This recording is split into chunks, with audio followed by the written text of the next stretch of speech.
Welcome to Sightings. I'm Tim White.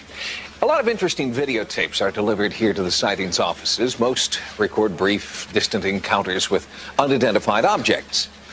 But a few, like the tape that you're about to see, are in a class by themselves. They're clear, close-up, and unexplained. And when we examined the area where the tape was shot, Sightings discovered a top-secret world in a very unlikely place.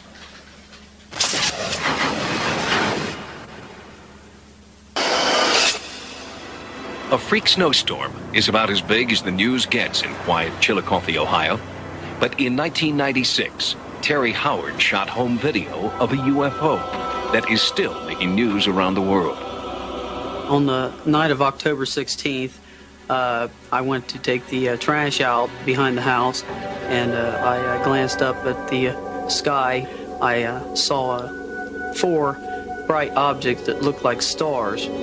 They lit up really bright into like a bright yellow light, kind of like a flare, and they moved together into one solid bright yellow object, and then they separated back into kind of a line. Terry Howard was not the only one to have a sighting that night. Chillicothe Sheriff Ron Nichols received notice that the switchboard was lighting up with calls about the same UFO.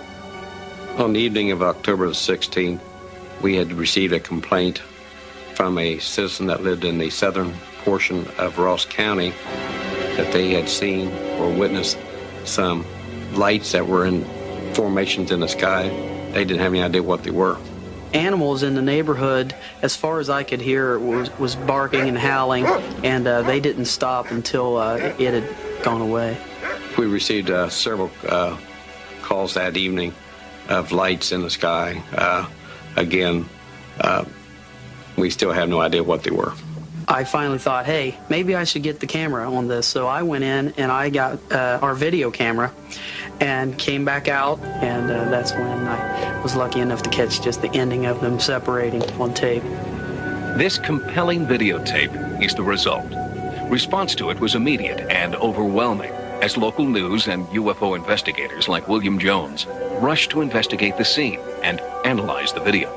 I think it's definitely an anomalous phenomenon of some kind. When you first look at the tape, you think it might be flares.